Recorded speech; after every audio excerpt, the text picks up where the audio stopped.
اكلتي النهارده ليها اسماء كتير: كفتة داوود باشا، ميت بولز، كرات اللحم. اهم حاجة ان الوصفة تحفة وجميلة جدا واكلة سريعة جدا. دي بقى اكلة المستعجلين، لو ما عندكوش وقت تقف في المطبخ الاكلة دي سريعة جدا، مش هتاخد مننا اكتر من نص ساعة بس. يلا نشوف الطريقة على طول. اول حاجة عندي هنا نص كيلو لحمة مفرومة وبصلتين مفرومين. هنزل ببصلاية واحدة بس مفرومة على اللحمة، وكمان هبهرها ملح، فلفل اسود، 7 بهارات، رشة قرفة، كزبرة ناشفة، رشة جوز الطيب ودي اختياري. هقلب كل الحاجات دي مع بعضها كويس جدا واعجنها كويس لمدة ما تقلش عن 5 دقايق، عشان لما اجي اشكلها ما تشققش وكمان ما تفكش مني في الزيت ولا في الصوص اللي هعمله ليها.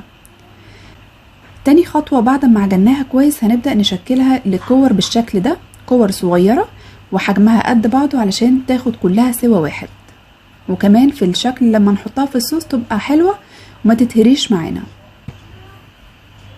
وبعد ما خلصناها هحط صينية على النار. الصينية دي اللي هنستخدمها في الوصفة كلها، مش هنوسخ مواعين كتير. هحط هنا معلقة زبدة، معلقة زيت، واول ما يبدأوا يسخنوا معايا وان هما الزبدة تسيح مع السمنة بالشكل ده، هبدأ ان انا احمر فيها كرات الكفتة دي او كرات اللحم. هحطها بالشكل ده وهسيبها كده دقيقتين، واول ما تتشمع من تحت هبدأ اقلب فيها واحدة واحدة. شايفين لما اتعجنت معايا ما تفكتش مني في الزبدة ولا الزيت بالطريقة دي. هقلبها بقى لحد ما تاخد لون من كل الجناب وهي كده تبقى استوت معايا.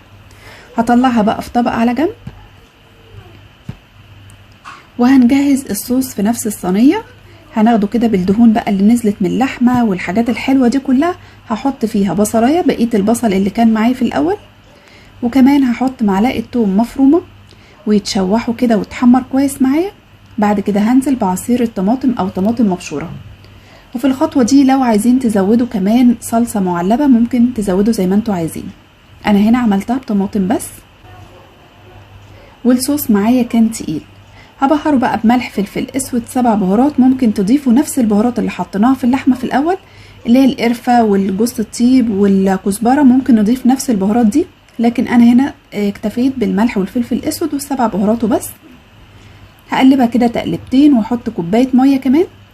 اول ما تغلي اروح حاطه بقى كرات اللحمه، ارجعها تاني في الصوص 5 دقايق بالظبط واطفي عليه. بتبقى حلوه جدا، وبكده بعد 5 دقايق بالظبط بتكون استوت معايا، ما خدتش مني اي وقت خالص. نقدر بقى نقدمها جنب رز بشعريه او رز ابيض او رز حبه وحبه، او تعملوا مكرونه سباكيتي كده زي انا ما عملت النهارده. سلقت كيس مكرونه الطريقه العاديه خالص، ميه مغليه، معلقه ملح، معلقه زيت، واول ما استوت معايا طلعتها في طبق وحطيت عليها كرات اللحم بالشكل ده. الف هنا وشفا، كانت طالعه تحفه جدا. طريقه سهله وبسيطه، الغدا ما خدش مننا اي وقت خالص. لو عجبكم الفيديو وعجبتكم القناه ما تنسوش تعملوا لايك وشير وسبسكرايب او اشتراك وتفعلوا الجرس عشان يوصلكم كل جديد.